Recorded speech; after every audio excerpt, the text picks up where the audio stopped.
Aku tuh saking gak enaknya sampai pernah nerima cowok karena alasan gak enak nolak. Tolong bantu aku biar lepas dari rasa gak enakan ini kak, karena bikin bego. Kalau boleh jujur sebenarnya bukan bikin bego sih, Anda sudah bego dari awal.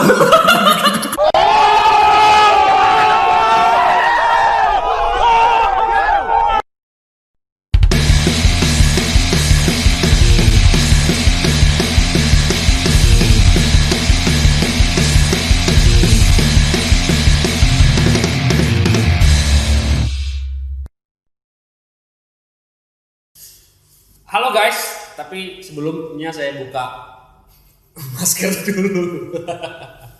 Oke, ketemu lagi di obrolan santai PMK PNB.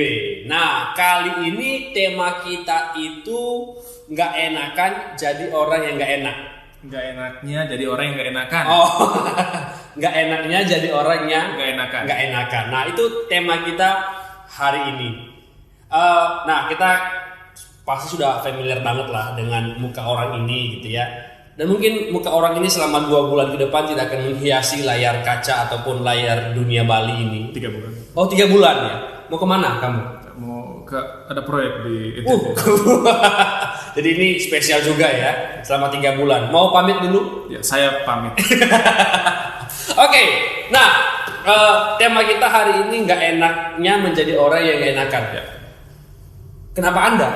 Ya, mau alasan jujurnya atau alasan bagusnya nih, Ya, Pak? alasan apa aja lah, alasan bagusnya saja. Ya, alasan bagusnya ya teman-teman, karena aku sepanjang hidupku ya didominasi dengan rasa nggak enak tersebut kayak gitu. Iya, mulai dari kecil ya, dari SD, SMP sampai SMA, aku tuh kerjaannya ngasih jawaban ke teman kalau ada ujian, bantuin teman ngerjain PR gitu kan. Saya potong, berarti Anda idola dong? Bukan idola bang, lebih kayak alat gitu. Lebih kayak alat gitu. Aku nggak enak pas orang bilang Tan bantulah, share lah, bagilah jawaban. Yeah. Kita kan temen kayak gitu ya. Iya. Ya saat itu ya aku nggak bisa nolak kayak gitu, nggak bisa nolak gitu. Terus takut kalau misalnya aku nolak kayak gitu lah, ntar hilang temanku gitu. Dan ternyata ya biarpun aku tetap bantu mereka, aku tetap nggak jadi teman mereka kayak gitu. Jadi aku tetap cuma hanya jadi teman pas ujian, pas sesi kerja kelompok ataupun pas sesi ngerjain tugas kayak gitu. Sisanya ya yang ngecat aku cuma Telkomsel. Isi pulsa mau habis. Saya mau habis gitu paketnya. Oke, jadi sebenarnya tadi dari pembicaraannya Nathan gitu ya, kita bisa tahu bahwa kamu takut kan kalau teman-teman kamu ninggalin kamu, Ya. maka kamu ngasih. Tapi teman-teman juga nggak, tanda kutip gitu ya, nggak sadar diri juga mau memanfaatin kamu gitu untuk minta jawaban. Dan mungkin teman-teman juga hampir semua pernah mengalami itu sih. Kebetulan saya bukan orang yang gak enakan. Ya bisa dilihat ya. Orang yang tahu diri saya itu. Saya ada orang yang sering manfaatin kalau kayak gitu. Saya ada orang. Oke, nah Dan kita ada beberapa pertanyaan juga nih dari teman-teman dari IG gitu ya. Nah pertanyaan pertama nih. Nah tentu sekarang kalau kamu bisa di sini berarti kamu pernah mampu nih berhasil lah jadi orang yang tidak enakan lagi. Menjadi orang yang enakan. Berubah sih bang. Dulunya kan aku nggak enakan sama orang gitu kan. Ya sekarang ya belajar buat bikin orang nggak enak. Balas dendam ya. Nggak ya guys, ini pasti bercanda ya. Oke, pertanyaan pertama gini. Gimana caranya ngurangin rasa nggak enakan ke orang lain? Gimana caranya buat ngurangin rasa nggak enakan itu ya? Oke. Sebenarnya ini bahasanya kebalik-kebalik ya. Nggak enak ya gitu. Oke. Kalau aku sih bang, pas itu aku mulai membaik gitu kan rasaku itu pas aku mulai kenal diriku sendiri lebih baik lagi gitu loh. Jadi pas aku kan mikir nih gitu kan, mencoba mendalami kenapa sih aku nggak enak sama orang kayak gitu loh. Tadi kan alasannya takut ditolak gitu kan. Kenapa aku takut ditolak kayak gitu? Jadi melalui banyak berapa kali pas itu ikut pelajaran, ikut camp juga gitu kan, banyak mengenal diri sendiri gitu. Terus aku mengenal ketakutanku kayak gitu loh. Aku takut ditolak, takut nggak ada yang nemanin kayak gitu. Terus yang ngobatinnya justru ketika aku punya hubungan yang baik sama Tuhan gitu bang. Jadi aku sadar bahwa kalau seandainya pun teman-temanku nolak semua gitu kan, orang terdekatku nolak aku gitu, aku masih punya Tuhan buat temenin kayak gitu loh. Itu kayak jadi sandaran terakhir buatku dan bisa jadi support kayak gitu loh. Jadi membuka aku buat tak masalah sih kalau aku ditolak kan masih ada Tuhan kayak gitu loh. Wow, menarik ya. Jadi sebenarnya kalau dibilang itu teman sejati itu ya Tuhan sendiri gitu. Kenapa kita selama ini nggak enakan? Karena kita takut kehilangan teman gitu. Padahal setelah kita mengenal Allah, mengenal atau hidup baru misalnya, ya sekarang kita nggak peduli lagi gitu. Yang penting apa yang Tuhan inginkan itu kita kerjakan. Ya. Tapi luas sih Bang, maksudnya itu kan dari salah satu alasan yang takut ditolak gitu ya, kan. Betul. Ada lagi mungkin yang nggak enaknya karena mungkin dia pernah bikin salah sama orang itu. Mungkin aku nih pernah bikin salah sama abang itu. Banyak sering. Habis itu pas abang minta tolong nih atau misalnya ngutang nih misalnya gitu kan, aku jadi aduh udahlah kasih aja lah kan aku dulu pernah salah kayak gitu loh. Nah kayak itu juga bisa jadi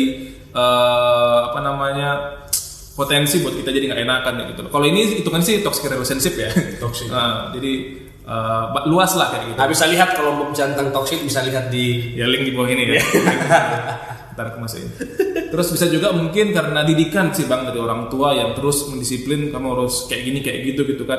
Nggak maksudnya terus misalnya kalau anaknya ngelanggar dikit bahas dihukum banyak kayak gitu. Habis itu jadi anaknya bakal tunduk dan takut banget buat ngelawan gitu loh.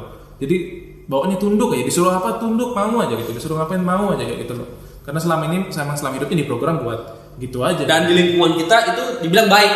Ya, kalau anak tunduk gitu ya, anak seperti itu waduh baik banget gitu ya di lingkungan kita kali. Justru sebenarnya itu mematikan kreativitas, mematikan betul. Karena dituntut untuk harus menjadi orang yang baik gitu, tidak menjadi diri sendiri.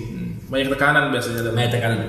Oke, jadi gimana caranya tadi? Ya tadi kita harus mengenal Tuhan kita gitu. Dan saya yakin teman-teman yang mendengar ini minimal sudah mengenal Tuhan lah ya, karena di podcast PMK. Ya, semoga aja Bang. Semoga aja ya. Nah, yang berikutnya nih, setelah kamu dulu nggak enakan, sekarang menjadi orang yang bisa memilah-milah, begitulah kira-kira. Tapi kan berat juga kan? Ya. Itu gimana? Caranya kita menolak. Kita berarti kan kita berani nih sekarang menolak. Nah, gimana cara kita menolak? Kita nggak bisa bersalah. Karena kita keluar nih dari kebiasaan kita nih. Sebelumnya kita yes man. Yes man. Oke. Tiba-tiba mulai maaf nggak bisa dan sebagainya. Nah pasti kan merasa bersalah. Ya, itu gimana? Ya, tentunya rasa bersalah tuh pasti ada gitu lah ya. Pas kita nolak mungkin bagi teman-teman yang orangnya nggak enakan kayak gitu. Tapi kita perlu tahu juga teman-teman bahwa jangan naif ya. Kita nggak bisa bikin semua orang bahagia. Gitu. Nah itu kayak prinsip yang harus kita pegang gitu. Kita nggak harus bikin semua orang bahagia dan bukan kewajiban kita juga untuk bikin semua orang bahagia kayak gitu loh. Jadi jangan sampai kamu bikin orang lain bahagia sementara diri kamu sendiri kehilangan kebahagiaan tersebut kayak gitu loh. Cobalah misalnya kalau kau pengen buat orang bahagia, dirimu dulu yang bahagia gitu loh. Baru kau bagi kebahagiaan itu dengan orang lain gitu loh. Oke lah mungkin di ayat firman kan bilang kasihlah sama memutan gitu kan. Terus kenapa kita malah gak bikin orang lain bahagia kayak gitu ya? Ya perlu dipikirin teman-teman bahwa dengan kita mengasihi orang bukan berarti kita lakuin semua apa yang mereka mau kayak gitu loh. Justru kalau kita mengasihi orang ya kita harus jujur sama mereka gitu. Dalam artian kalau emang kita nggak mau ya bilang nggak mau. Kalau kita nggak suka bilang nggak suka gitu kan. Kalau kita nggak bisa ya bilang nggak bisa gitu. Jangan maksain gitu. Ntar yang nggak enak kan kita sendiri dan yang jadi bebannya di hati kita sendiri juga kayak gitu sih. Oke, jadi menarik ya guys. Jadi tidak semua orang bisa kita buat bahagia. Betul. Nah, jadi memang mungkin pasti ada orang yang kecewa dengan kita. Tapi kan kita dulu kecewanya karena apa sebenarnya gitu ya. Oke, nah sekarang kita langsung ke praktek-prakteknya nih Tan. Oke. Ini ada yang nanya spesifik ini. Gimana? Nggak enaknya nolak orang yang mau pinjam uang, tapi pas dikasih pinjam nggak enak nagih. Jadi nagih nih ngasih uang. Kita nolak gitu. Tan pinjam uangmu, kamu nggak enak nih nolak, kamu kasih. Kamu butuh uang tapi kamu nggak tega. Pernah nggak seperti itu atau gimana? Pernah nggak ya? Banyak pertimbangan ya teman-teman terutama kalau bahas soal uang gitu kan banyak buat beberapa orang sensitif soalnya gitu kan. Buat beberapa orang juga nggak rela rasanya gitu kan kalau misalnya dipinjam kelamaan kayak gitu. Menurutku sih banyak buat pertimbangan deh gitu ya. Misalnya lihat situasinya dah. Misalnya kalau memang orang tersebut nggak bisa buat balikin ya teman-teman berpotensi buat nggak balikin ya teman-teman maksudnya relakan kayak gitu loh kan ada juga ayatnya di Alkitab gitu kan Kalau misalnya jangan meminta dari apa yang bilang itu ya. Jangan lagi hutang atau gimana lah itu, lupa aku ayatnya. Tapi intinya kalau nanti ayat di sini guys. Ya, ayatnya di sini nanti ya. Bener kata ya. Intinya kalau pertimbangin aja deh. Misalnya kalau memang teman-teman berbelas kasihan ya udah relain aja kayak gitu loh. Dan misalnya kalau masih ragu ya mending bilang enggak gitu loh. Daripada nanti teman-teman ujungnya ngasih pinjem gitu kan istilahnya, habis itu pas yang bersangkutan nggak bisa bayar, teman-teman malah sakit hati gitu kan. Daripada kayak gitu mending bilang dari awal aja kayak gitu loh. Gitu sih. Iya. Jadi apa sih kalau pengalaman juga ya, kalau sudah siap pinjam berarti siap untuk tidak berharap kembali. Itu prinsip sih. Yeah. jadi ya kadang-kadang berikanlah sesuai dengan apa yang kita mampu.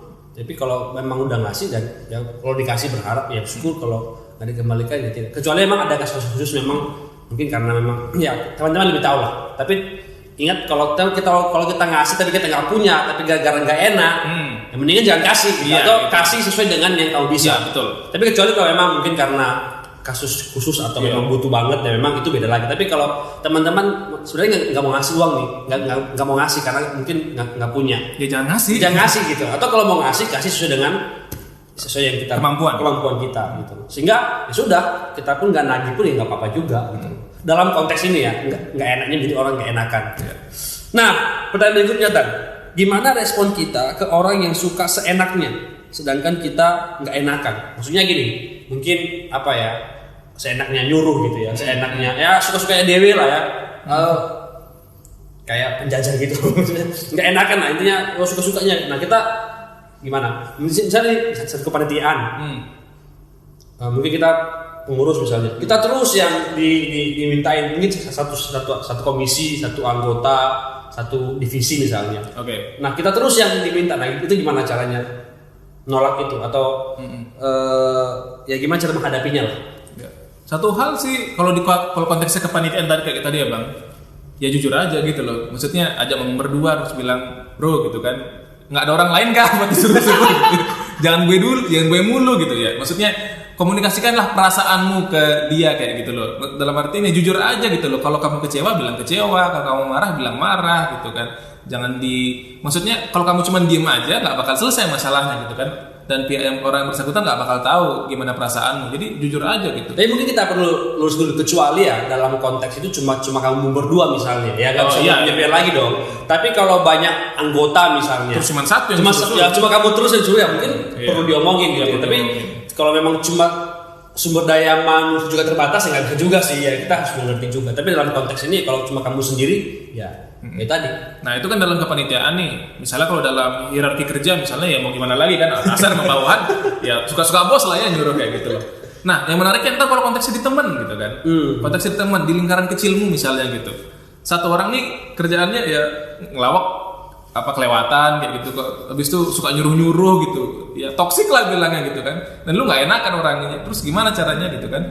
Ya sama sih, jujur aja gitu. Kalau bisa sih ambil waktu berdua aja buat ngomong gitu loh. Kalau ngomong depan umum mungkin dia bakal sakit hati gitu kan karena dipermalukan. Jadi saranku sih ajak ngomong berdua gitu, kasih tahu aja misalnya aku kecewa karena kamu kayak gini gitu kan, aku marah karena kamu kayak gini nih, ngelawak kelewatan misalnya, atau nggak ngelawak bawa orang tua misalnya gitu ya, bilang aja gitu loh, nggak usah takut. Seandainya dia kecewa dan mutusin buat nggak jadi temanmu lagi ya berarti emang dari awal nggak pantas jadi temanmu gitu loh. Jadi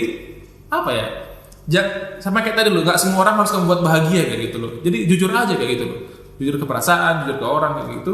Terus apapun hasilnya nanti itulah hasil terbaik yang bisa kamu dapetin gitu deh. Outputnya gimana itulah pas output terbaik. Iya, tapi aku pikir kalau dalam inner circle gitu ya, lingkaran kecil misalnya, kalau ngomong apa adanya is okay sih. Nah itu dia masalahnya. Iya, tapi keterbukaan toh, maksudnya ngobrol. Kalau nggak ngobrol dia nggak pernah tahu juga. Iya itu dia Bang. Ya kamu nggak enakan, dianya orangnya enakan gitu ya. Ya beda, pasti beda cara pandangnya beda. Nah kalau kamu ngomong, ya dia akan tahu. Tapi kalau sama kamu nggak ngomong, dia nggak akan pernah tahu. Tapi ketika kamu ngomong dan responnya tidak baik misalnya, ya mungkin tadi itulah output terbaik lah. Berarti kamu bisa tahu kualitas dia seperti apa. Betul. Itu paling penting. Iya. Karena banyak tipe-tipe orang Bang, ada yang kayak abang mungkin yang ceplos aja kayak gitu kan gitu. Ya apa yang ada di pikiran ya langsung sampaikan aja gitu loh. Sementara aku juga tahu teman-teman yang Kalau ada masalah, diam. Lo padahal ya kayak misal saya tuh nggak pernah tahu kalau kamu nggak pernah ngomong. Selama kamu nggak ngomong, oke bagi saya. Kadang-kadang orang minta dimengerti gitu ya. Kayak Nathan gitu diam-diam gitu ya. Kita lanjut. Next. Nah ini sebenarnya pertanyaannya sudah kejawab sih, tapi oke lah kita pertegas lagi. Secara nggak sadar mau nyenangin banyak orang, tapi diri sendiri kesiksa. Baik nggak sih? Ya jelas sih enggak sih. Tapi gimana Tan menurutmu? Iya. Ada pas itu pertanyaan aku masih ingat di dunia ini, di hidupmu deh gitu. Siapa yang paling berharga? Gitu? Selain Tuhan ya. Kalau kamu jawab orang tua, sahabat, pacar, itu salah ternyata teman-teman. Kenapa? Karena yang paling berharga di hidupmu harusnya kamu sendiri. Waduh, ini rohani atau buku mana nih? Rohani juga apa? Karena hukum kasih kan bilang apa? Kasihlah sesama manusia seperti dirimu sendiri kan. Gimana kita mau ngasihin orang kalau kita nggak bisa ngasih diri sendiri gitu. Makanya sebelum kita apa tadi bilangnya bikin enak orang gitu ya, enakinlah dirimu sendiri dulu gitu loh. Puas apa namanya? Bereslah sama diri sendiri dulu gitu kan. Udah bahagia kita, udah seneng gitu kan. Udah apa adanya pun kita fine gitu kan. Baru kita senangin orang lain kayak gitu sih.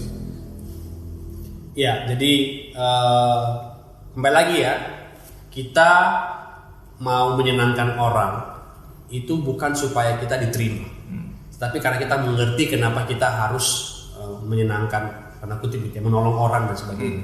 Tapi yang paling pertama tadi intinya adalah kita sendiri kan, dari kita sendiri, dari diri kita sendiri.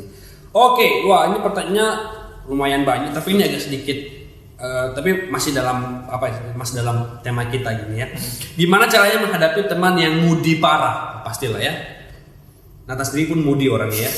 Yang kalau heboh ramai banget, tapi bisa tiba-tiba diam, sediam-diamnya. Dan kalau ditanya seadanya, jawabannya oke. Yeah. Nah, tapi kan nggak enak juga dalam keadaan seperti itu. Misalnya kayak aku lah, bukan posisinya kamu, tapi posisi yang akhirnya gara-gara itu terganggu. Itu gimana? Iya. Ya, saya pun orangnya kemudian ya, jadi ngerti gue itu. Kasih waktu. Pertama kasih waktu. Misalnya kalau dia lagi marah gitu kan, atau lagi galau, atau lagi mungkin sisi introvertnya keluar semua gitu kan, ya kasih waktu aja kayak gitu. Ajak ngomong berdua bisa kayak gitu. Tapi kan nggak masalah kan sebenarnya kan pas dia lagi moodnya lagi down, kan bukan berarti kayak apa namanya jahat atau jelek gitu kan, ya nggak masalah sih, itu juga bagian dari dirinya, ya terima aja gitu loh, nggak masalah gitu. Jadi kalau misalnya mau pertanyaan itu gimana apa? Kan nggak enak juga, nggak enak. Berarti gini, bagaimana sih menghadapi teman yang kemudian itu? Kan berada di posisi itu kan nggak enak gitu. Kapasian kayak mau bantu nggak enak, diemin nggak enak gitu. Ya. Jadi dianya nggak enak gitu loh. Baru gimana cara menghadapi teman yang kemudian ini? Gitu. Ya tadi jawabanmu kasih waktu, kasih ruang. Jangan paksa gitu loh, jangan paksa dia untuk di waktu itu. Kadang-kadang kita kan ngebet banget ya. Mau selesai hari itu gitu. Aku mau mengerti kamu hari ini gitu ya. Sampaikan dong, aku tahu. Tapi kadang-kadang kita ada waktunya untuk ngasih dia space karena emang dia kemudian gitu loh. Kasih waktu, kasih ruang gitu loh. Tapi aku pikir sini, kalau kamu kenal orangnya, kamu kan tahu kapan waktu yang tepat untuk ngobrol ke dia. Ya, itu sih, kalau benar-benar sahabat sejati ya, kamu kan tahu, oh ini waktu yang tepat gua ngomong nih ke dia. Tapi kalau belum ya jangan paksakan dia gitu. Kalau belum mungkin, kalau teman-teman masih belum tahu waktunya, mungkin kurang lama temenan deh. Atau gini, sebelum dia nggak enak kan bisa kamu tahu. Misalnya sebelum kamu nggak enak gara-gara salah bercanda, atau kamu bisa lihat kan ada tuh dia berubah wajah, berubah berarti kamu udah bisa rem tiba-tiba dia, tiba-tiba kamu udah bisa kurangin nih. Nah kadang-kadang kita nggak peka sih. Pas lagi hype gitu kan ya, asal ngejek, asal ngelawak aja gitu kan, nggak tahu orangnya udah baper gitu. Ya akhirnya kita sendiri kan yang nggak enakan. Ya pasti pernah lah ya kayak gitu, pernah di situasi yang seperti itu. Oke, next pertanyaan berikutnya, ini masih ada sekitar 5.000 pertanyaan lagi. Apakah wajar kita menerima sesuatu yang nggak kita suka, terus menerima hanya karena alasan ya nggak apa-apa, soalnya dia ada temenan yang sama aku yang lama? Apakah salah ya? Kalau alasan kayak gitu salah gitu ya. Karena alasan temenan lama, habis itu mungkin gini, kamu dimaki-maki depan orang misalnya. Iya oke dah. Dimaki-maki, tapi udahlah, teman gua lama lah, ya udahlah. Nggak gitu juga gitu ya. Kalau emang di temenan udah lama, harusnya nggak dimaki temennya di depan umum gitu loh. Tapi dia udah kenal bro. Oke dah, gimana bilangnya? Hubungan temenan itu kan nggak searah bang, itu kan nggak kayak kontak, maksudnya dua arah gitu kan? Iya Nggak satu pihak doang kayak gitu loh. Atau kembali lagi kepada orangnya nggak sih? Kalau orangnya oke aja mah nggak apa-apa. Tapi kan ini aku yakin kalau ini kan orangnya marah pasti. Iya. Tapi gara-gara teman ya nggak apa-apa gitu. Mungkin itu jadi masalah. Tapi kalau temannya fine aja juga nggak apa-apa sih. Iya, tapi kan masalah sini kan dia nggak fine. Ya, dia nggak fine, tapi dia nggak berani ungkapin nih. Itu udah salahnya gitu loh. Karena nggak mau jujur gitu. Ungkapin aja gitu loh, bro. Aku kesel kalau kau ngejek misalnya bahas kayak gini di depan umum gitu loh. Kalau bisa janganlah, itu bilang aja gitu loh. Daripada kalau kayak gini kan terus-terusan bakal ketumpuk gitu bang. Rasa marah, rasa kecewa, nggak suka itu ketumpuk gitu kan. Kamu pernah nggak kayak gitu? Mau jawaban jujur atau mau jawaban jujur apa jawaban baik nih? Terserahmu. Pernah lah ya pasti lah. Pernah. Dalam pertemanan pernah, dalam pelayanan juga pernah. Pastilah semua orang menghadapi itu. Tapi bagaimana cara kamu mengatasinya akhirnya? Ujungnya itu tadi bang jujur tadi. Jujur gitu. ya. Bilang gitu. Kalau aku kecewa, kalau aku nggak suka, kayak itu bilang aja gitu loh. Karena mulai dari sana kan pihak satunya itu bisa ngerti juga gitu. Kita bisa ketemu titik tengah gitu. Sementara kalau kita nggak mau bilang, nggak mau cerita, nggak bakal terjadi jembatan buat rekonsiliasi, buat apa ya? Cari titik tengah itu nggak bakal terjadi gitu. Betul. Jadi kalau misalnya kamu marah tapi kamu tidak menyampaikannya karena kamu bilang dia temanku, itu salah. Ya. Tapi di bagian lain juga kalau misalnya dalam dunia pertemanan sampai mungkin bercandanya bagi orang yang dengar itu kelewatan, tapi bagi dia oke, salah sih. Tapi kalau kamu merasa nggak enak baru kamu harus ngobrol, jangan diamin. Jangan gara-gara teman, udahlah teman gua gitu. Oh itu misalnya itu udahlah maklum udah tua. Nah terus cara menyampaikannya juga harus tepat gitu ya bang ya, nggak juga kita ikutan marah atau ikutan ngejek lebih keras. Ya kamu harus kenal orangnya dong. Kamu tahu orangnya, kamu tahu tipenya seperti apa. Nah kadang-kadang ini nambahin dikit ya. Kadang-kadang memang dalam pertemanan itu bukan hanya sekedar have fun gitu, bukan hanya sekedar gue enak sama dia, gue nyambung. Tapi enggak, kamu harus tahu. Oh Nathan begini orangnya nih. Kamu harus klasifikasi. Aku gitu. Oh Nathan begini orangnya. Sam kayak gini orangnya, David kayak gini orangnya, Karen gini orangnya. Jadi kalau kita udah tahu tipe-tipe orangnya, kita akan tahu cara kita berbicara sama dia, cara kita pendekat sama dia. Nah kadang-kadang kita lupa dalam pertemanan untuk melihat itu. Semua kita sama ratakan aja gitu. Sama fokus sama seneng-senengnya doang. Iya. Akhirnya bagi kita yang penting semua sama rata deh. Ya enggak juga gitu kan. Nah ini yang harus teman-teman pahami sih dalam dunia pertemanannya. Gimana kalau menurut Anda? Spesifik beda-beda orang, beda pendekatan gitu. Beda pendekatan. Ada yang bisa kita omong langsung juga, terus ada juga yang harus pakai pendekatan pelan-pelan gitu. Ya. Ada juga yang harus pakai orang ketiga gitu kan. Bilang dong ke dia kalau aku mau minta maaf kayak gitu. Betul. Jadi harus seperti itu. Jadi makanya teman-teman jangan sekedar berteman gitu. Makanya untuk benar-benar jadi sahabat itu memang nggak semua orang. Ya. Betul ya. Mungkin kau baik teman, tapi jadi sahabat itu sedikit. Ya. Karena sahabat itu udah sampai ke level tadi gitu. Ke level sambil mengenal karakteristiknya gitu. Maka perbaikilah sahabat, jangan perbaiki teman. Ya. Dan teman-teman KTB merupakan tempat yang baik. Maka tetaplah KTB. Oke. Menarik ya teman-teman. Mungkin ini agak sedikit tidak seperti biasanya gitu, tapi ini agak serius sedikit ya. Gitu. Kenapa ya Tan? Ini agak serius kayaknya. Apakah ini berpengaruh dengan pemikiran Anda gitu? Oke, kita ubah. Ini jadi nggak serius lagi kalau kayak gini Tan. Jadi gini, Min. Ini admin, ini panjang saya bacakan ya guys. Mungkin nanti pertanyaannya bisa dikasih nggak sih di bawah juga kali ya. Oke. Jadi gini Min, misalnya kita temanan sama orang, terus dia cerita kejelekan orang atau ceritanya nggak benar, dan kita tahu itu, tapi kita nggak enakan mau bilangnya. Gak enakan, takut dia sakit hati. Terus kita iyain aja. Lama-lama gak tahan, gak enakan, penanya atau pengen bilang yang benar, tapi orang gak terima. Terus jadi dia jelekin kita ke orang lain. Malah ditanya sama dia sebenarnya, aku mihak sama siapa? Mihak sama orang yang dijelekin dia, atau mihak sama orang yang dijelekin dia di ceritanya, atau mihak sama dia yang cerita. Padahal aku nggak mihak ke siapa-siapa, cuma jadi pendengar aja waktu dia curhat. Akhirnya sekarang males temanan sama dia, jadi jauhin dia soalnya ribet, anaknya drama banget. Itu aku salah nggak sih Min? Tapi emang karena udah ngerasa nggak enak, jadi orang nggak enakan ya dengerin dia cerita yang nggak benar. Terus pas kita coba kasih tahu, ditanya nggak terima. Oke. Ya benar gitu loh. Ya tindakanmu ya benar gitu kan. Kalau udah negur, Mungkin kita ringkas dulu gitu ya. Jadi dia ada 3 orang nih. Iya, 3 orang. 3 orang. Nah dia nih yang tanya nih. Temannya cerita kejelekan temannya ini, betul? Ya. Tapi dia tahu itu nggak benar. Nah dia mau negur temannya yang mau cerita ini nggak enak gitu. Nah itu gimana? Itu dia harus seperti apa? Kalau dia cerita bahwa itu nggak benar, nanti teman nanya, kamu pihak siapa? Ya. Pihak aku atau pihak teman yang kita ceritain? Itu gimana? Ya apa bilangnya? Pihak kebenaran gitu bang.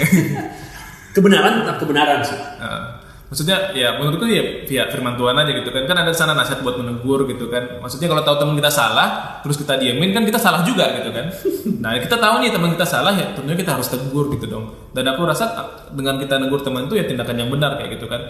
Tentunya dengan cara yang terbaik juga ya kita harus kenal maksudnya karakter dia kayak gimana gitu kan. Dia bisa teguran langsung kah atau mungkin teguran yang nggak langsung kah, mau yang halus kah atau yang langsung keras kah, itu kan tergantung orangnya deh gitu. Intinya kita nyampe ini kalau apa yang kamu buat itu salah gitu loh kayak gitu.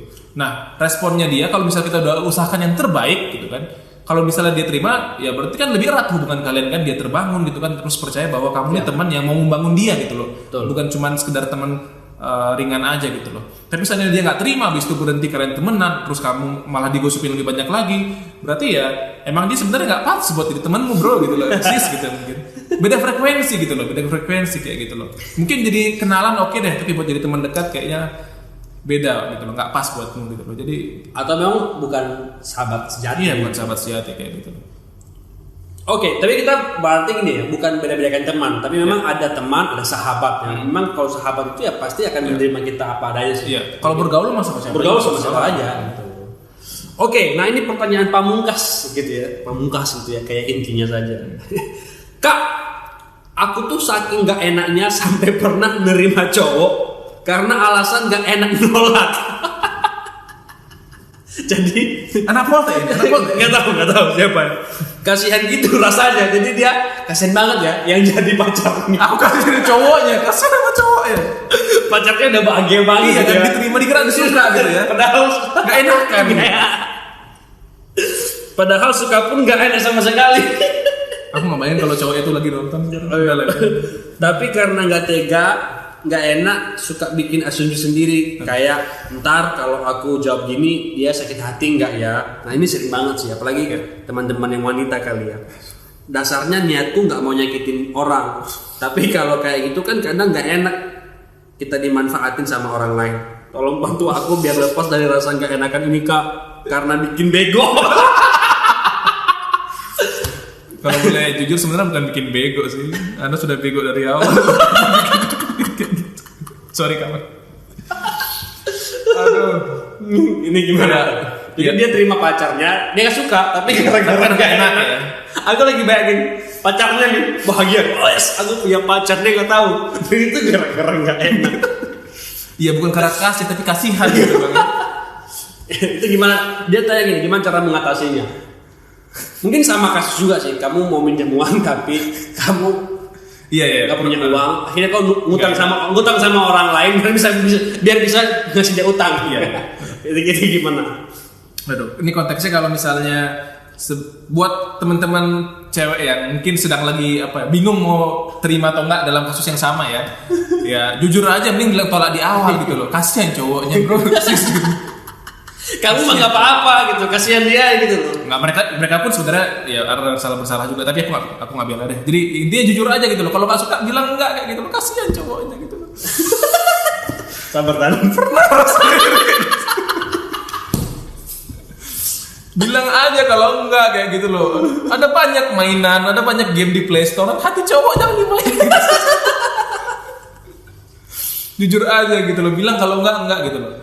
Biarpun mungkin misalnya habis itu canggung dia kan gitu ya lebih baik gitu daripada kamu canggung kelamaan gitu loh. Lebih baik kayak jujur di awal. Dan itu menyiksa diri gak sih bro? Iya nyiksa diri. Jadi semakin hari gitu kan sambil chatting gitu rasa beban di hati gitu kan, rasa gak enakan gitu. Oke lah syukur kalau tengah jalan jatuh cinta gitu kan. Oh mungkin dia punya prinsip kali bangun cinta kali. Gak gitu cara bangun. Nggak gitu cara bangunnya. Terus misalnya nih kalau misalnya udah kayak kasus ini nih udah kadung jalan lama gitu kan Bang, ya aku nggak tahu, nggak pernah dalam sana soalnya. Tapi kalau bisa ngasih masukan ya akhirnya aja sih gitu, bilang aja gitu kalau emang ada rasa cinta gitu loh. Tergantung sih, kalau kita pacaran Kristen kan bilangnya cinta bisa dibangun gitu kan Bang. Terus kalau misalnya Tuhan menghendaki kan rasa itu pasti tumbuh gitu, rasa itu pasti tumbuh. Terus banyak pertimbangan dari orang lain. Ini dibahas di podcast yang lalu sih. Intinya harusnya kalau kalau dari Tuhan ya rasa cinta itu tumbuh gitu. Jadi silakan diuji lah gitu hubungannya gitu kan.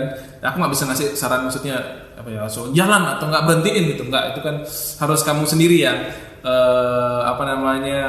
rasain gitu loh. Kamu sendiri rasain, kamu sendiri yang tahu jawabannya gimana sih gitu loh. Maksudnya gumulilah gitu loh bersama pacarmu, dengan Tuhan juga tentunya gitu. Jangan ambil keputusan cuman berdasarkan perasaan sendiri doang kayak gitu.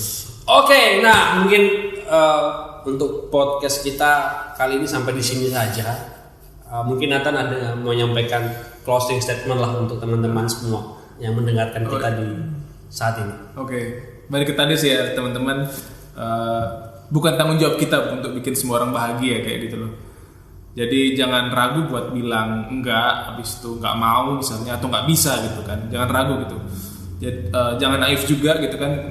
Kita nggak bisa bikin semua orang bahagia gitu. Jadi jujurlah gitu ya. Cobalah jujur sama diri sendiri gitu kan. Terus kenalilah diri sendiri kayak gitu loh. Apa yang buat kita nggak enakan kayak gitu loh. Biasanya ada rasa ketakutan itu atau ya dalam hati kita yang paling dalam gitu kan, yang jadi dasar kenapa kita jadi orang nggak enakan. Bereskan ketakutan tersebut gitu kan bersama Tuhan, dan kedepannya kamu akan jadi orang yang nggak enakan lagi kayak gitu sih. Oke, terima kasih. Sampai ketemu di podcast berikutnya. Saya Remy dan Nathan. Kita pamit. Saya pamit. Oke.